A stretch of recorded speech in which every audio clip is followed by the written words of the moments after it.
ओम शांति।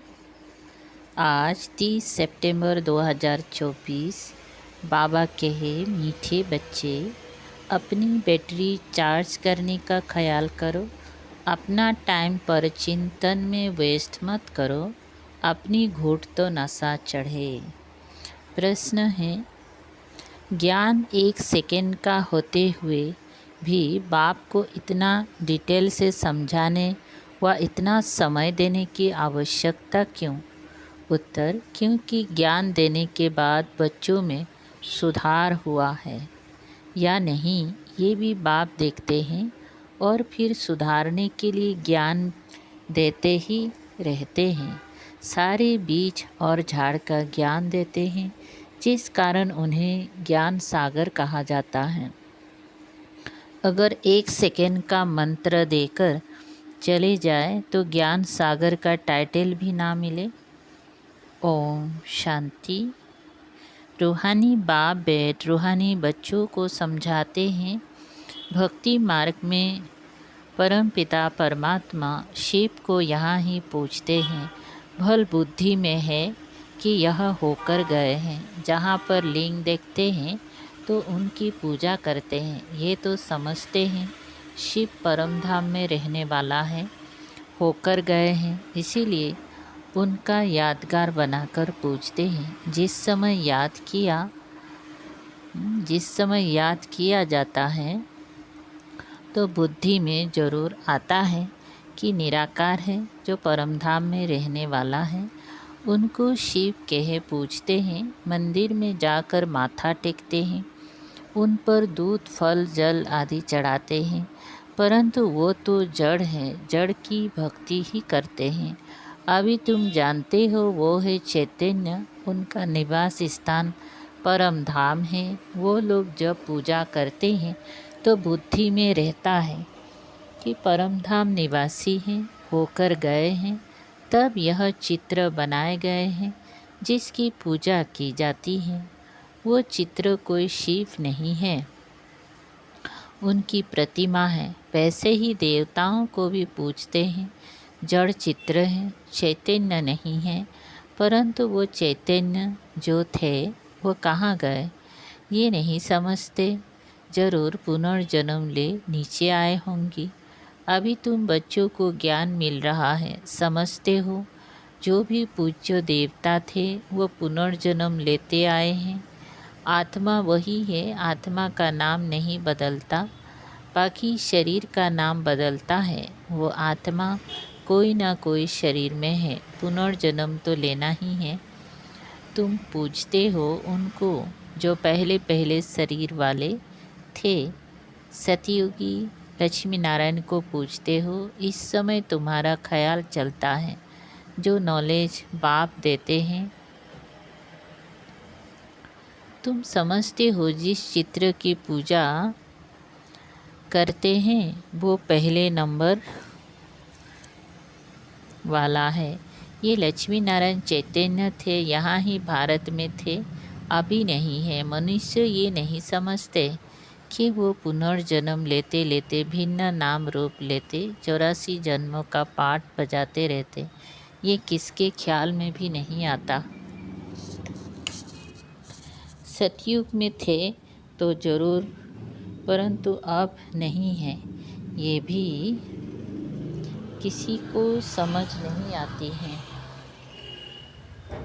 अभी तुम जानते हो ड्रामा के प्लेन अनुसार फिर चैतन्य में आएंगी जरूर। मनुष्यों की बुद्धि में ये ख्याल ही नहीं आता। बाकी इतना ज़रूर समझते हैं कि ये थे, अब इनकी जड़ चित्र हैं, परंतु वो चैतन्य कहाँ चले गए ये किसी की बुद्धि में नहीं आता है। मनुष्य तो 84 लाख पुनर्जन्म कह देते हैं। यह भी तुम बच्चों को मालूम पड़ा है कि 84 जन्म ही लेते हैं, ना कि 84 लाख। अब रामचंद्र की पूजा करते हैं, उनको ये पता नहीं है कि राम कहाँ गया। तुम जानते हो कि श्री राम की आत्मा तो ज़रूर पुनर्जन्म लेती रहती होगी।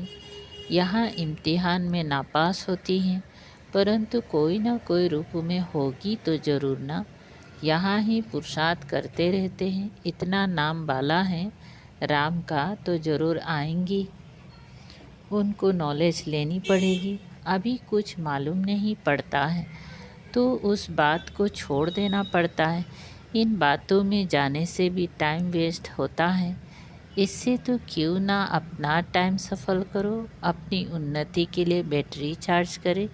दूसरी बातों का चिंतन तो परचिंतन हो गया। अभी तो अपना चिंतन करना है। हम बाप को याद करें, वो भी ज़रूर पढ़ते होंगे, अपनी बैटरी चार्ज करते होंगी, परंतु तुमको अपनी करनी है। कहा जाता है अपनी घुटत नशा चढ़े। बाप ने कहा है जब तुम सतु प्रधान थे तो तुम्हारा बहुत ऊंच पद था।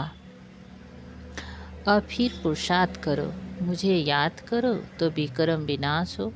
मंजिल है ना, यह चिंतन करते करते शत्रु प्रधान बनेंगे। नारायण का ही सिमरन करने से हम नारायण बनेंगे। अंतकाल में जो नारायण सिमरे, तुमको बाप को याद करना है जिससे पाप कटे, फिर नारायण बने। ये नर से नारायण बनने की हाईएस्ट युक्ति है।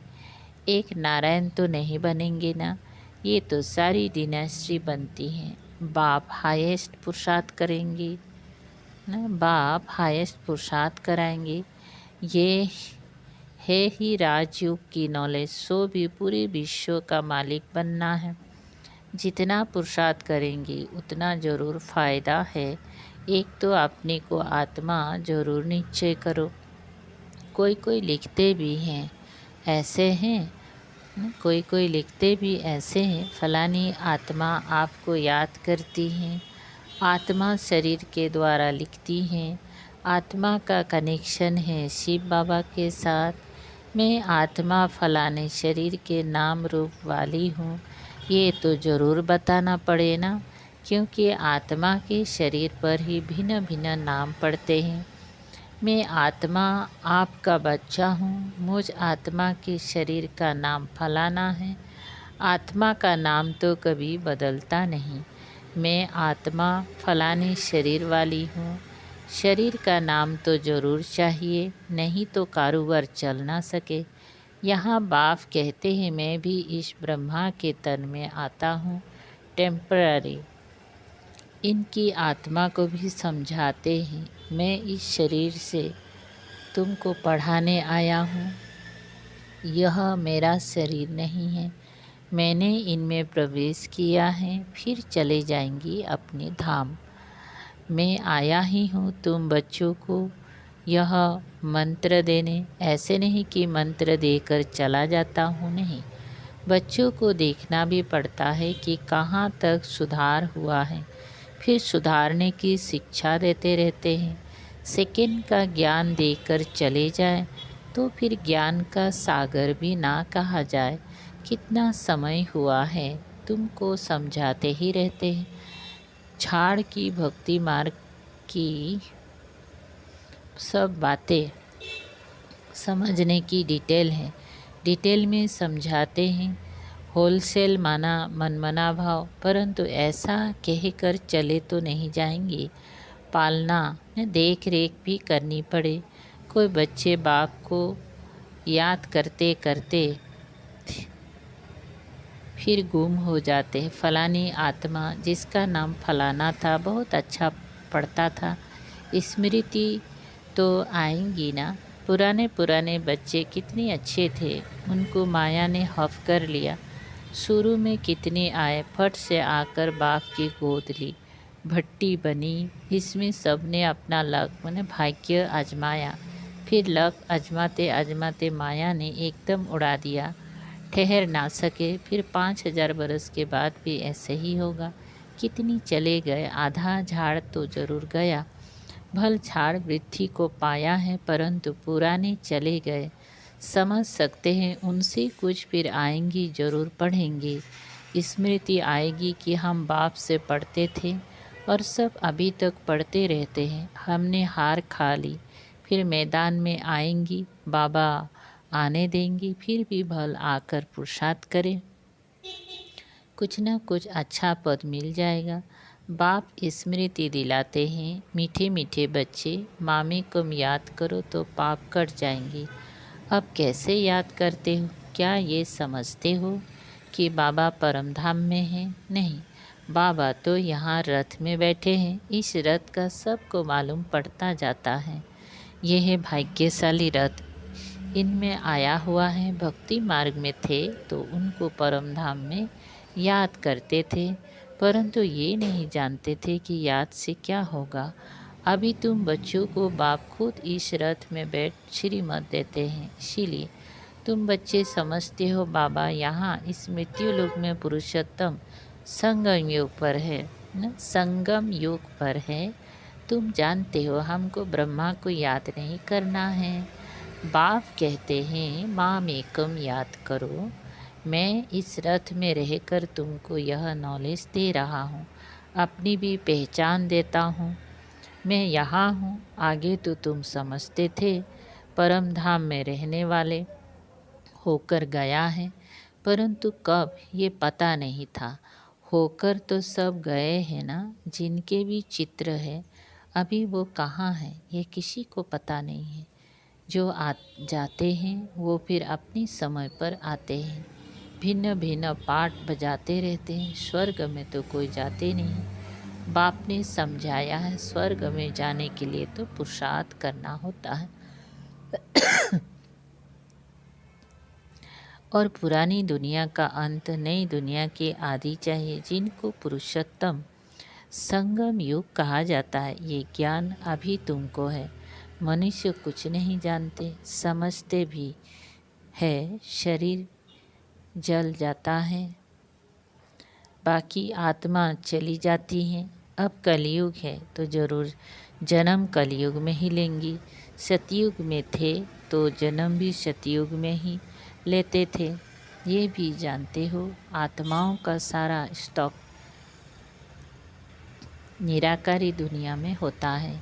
ये तो बुद्धि में बैठा है ना, फिर वहाँ से आते हैं, यहाँ शरीर धारण कर जीव आत्मा बन जाते हैं। सबको यहाँ आकर जीव आत्मा बनना है, फिर नंबर बार वापिस जाना है। सबको तो नहीं ले जाएंगे, नहीं तो प्रलय हो जाए। दिखाते हैं कि प्रलय हो गई, रिजल्ट कुछ नहीं दिखाते। तुम तो जानते हो ये दुनिया कभी खाली नहीं हो सकती है। गायन है राम गयो रावण गयो, जिनका बहुत परिवार है। सारी दुनिया में रावण संप्रदाय है ना, राम संप्रदाय तो बहुत थोड़ी है। राम की संप्रदाय है ही सतयुग त्रेता में, बहुत फर्क रहता है। बाद में फिर और टालियाँ निकलती हैं। अभी तुमने बीज और झाड़ को भी जाना है। बाप सब कुछ जानते हैं तब तो सुनाते रहते हैं, इसीलिए उनको ज्ञान सागर कहा जाता है। एक ही बात अगर होती तो फिर कुछ शास्त्र आदि भी बन ना सके। झाड़ की डिटेल भी समझाते रहते। मूल बात नंबर 1 सब्जेक्ट है बाप को याद करना। इसमें ही मेहनत है, इस पर ही सारा मदार है। बाकी झाड़ को तो तुम जान गए हो। दुनिया में इन बातों को कोई भी नहीं जानते। तुम सब धर्म वालों की तिथि तारीख आदि सब बताते हो। आधा कल्प ये सब आ जाते हैं। बाकी है सूर्यवंशी और चंद्रवंशी, इनके लिए बहुत युग तो नहीं होंगे ना, है ही 2 युग। वहाँ मनुष्य भी थोड़े हैं। 84 लाख जन्म तो हो भी ना सके। मनुष्य समझ से बाहर हो जाते, इसीलिए फिर बाप आकर समझ देते हैं। बाप जो रचयिता है वही रचता और रचना के आदि मध्य अंत की नॉलेज बैठ देते हैं। भारतवासी तो बिल्कुल कुछ नहीं जानते, सबको पूछते रहते हैं। मुसलमानों को, पारसी आदि को जो आया उनको पूजने लग पड़ेंगे, क्योंकि अपने धर्म और धर्म स्थापक को भूल गए हैं। और तो सब अपने अपने धर्म को जानते हैं। सबको मालूम है फलाना धर्म कब किसने स्थापन किया। बाकी सतयुग त्रेता की हिस्ट्री ज्योग्राफी का किसी को भी पता नहीं है। चित्र भी देखते हैं, शिव बाबा का ये रूप है, वही ऊंचते ऊंच बाप है, तो याद भी उनको करना है। यहाँ फिर सबसे जास्ती पूजा करते हैं श्री कृष्ण की। क्योंकि नेक्स्ट में है ना, प्यार भी उनको करते हैं, तो गीता का भगवान भी उनको समझ लिया है। सुनाने वाला चाहिए तब तो उनसे वर्षा मिले। बाप ही सुनाते हैं। नई दुनिया की स्थापना और पुरानी दुनिया का विनाश कराने वाला और कोई हो ना सके सिवाय एक बाप के। ब्रह्मा द्वारा स्थापना, शंकर द्वारा विनाश, विष्णु द्वारा पालना, यह भी लिखते हैं। यहाँ के लिए ही है, परंतु समझ कुछ भी नहीं। तुम जानते हो वो है निराकारी सृष्टि, ये है साकारी सृष्टि। सृष्टि तो यही है, यहाँ ही राम राज्य और रावण राज्य होता है। महिमा सारी यहाँ की है। बाकी सूक्ष्म वतन का सिर्फ साक्षात्कार होता है। मूल वतन में तो आत्माएं रहती हैं, फिर यहाँ आकर पाठ बजाती हैं। बाकी सूक्ष्म वतन में क्या है, ये चित्र बना दिया। जिस पर बाप समझाते हैं तुम बच्चों को ऐसा सूक्ष्म वतनवासी फरिश्ता बनना है। फरिश्ता हड्डी मांस बिगर होते हैं। कहते हैं ना, दधीसी ऋषि ने हड्डियाँ भी दे दी। बाकी शंकर का गायन तो कहाँ है नहीं। ब्रह्मा विष्णु का मंदिर है, शंकर का कुछ है नहीं, तो उनको लगा दिया है विनाश के लिए। बाकी ऐसी कोई आँख खोलने से विनाश करता नहीं है। देवताएं फिर हिंसा का काम कैसे करेंगी? ना वो करते हैं, ना शिव बाबा ऐसा डायरेक्शन देते हैं। डायरेक्शन देने वाले पर भी आ जाता है ना, कहने वाला ही फंस जाता है। वो तो शिव शंकर को ही इकट्ठा कह देते हैं। अब बाप भी कहते हैं मुझे याद करो मामे कम, याद करो। ऐसा तो नहीं कहते शिव शंकर को याद करो, पतित पावन एक को ही कहते हैं। भगवान अर्थ सहित बैठ समझाते हैं। ये कोई जानते नहीं है तो यह चित्र देख मूझ पड़ते हैं। अर्थ तो ज़रूर बताना पड़े ना, समझने में टाइम लगता है। कोटों में कोई बिरला निकलता है। मैं जो हूँ जैसा हूँ, कोटों में कोई ही मुझे पहचान सकते हैं। अच्छा, मीठे मीठे सिकल दे बच्चों प्रति मात पिता बाप दादा का याद प्यार और गुड मॉर्निंग। रूहानी बाप के रूहानी बच्चों को नमस्ते। हम रूहानी बच्चों की रूहानी बाप दादा को याद प्यार गुड मॉर्निंग और नमस्ते। शुक्रिया बाबा। सार है एक, किसी भी बात के चिंतन में अपना समय नहीं गंवाना है, अपनी मस्ती में रहना है। स्वयं के प्रति चिंतन कर आत्मा को सतो प्रधान बनाना है।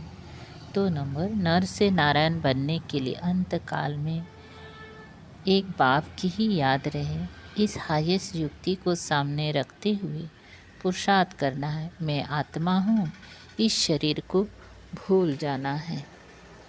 वरदान, दाता की देन को स्मृति में रख सर्व लगाव से मुक्त रहने वाले आकर्षण मूर्त भव। दाता की देन को स्मृति में रख सर्व लगाव से मुक्त रहने वाले आकर्षण मूर्त भव।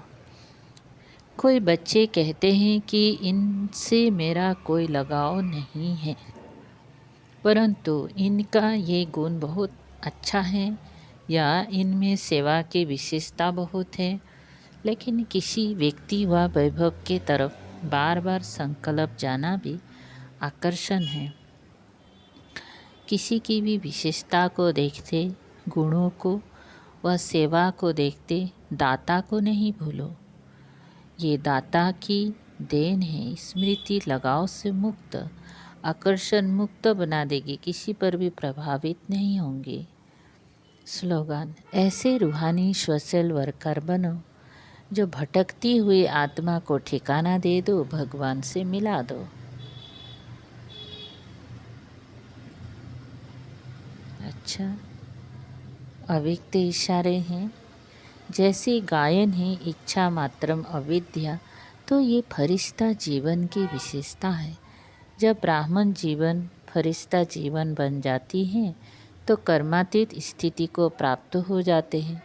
वे किसी भी शुद्ध कर्म, व्यर्थ कर्म, विकर्म व पिछले कर्मों के बंधन में नहीं बनते हैं।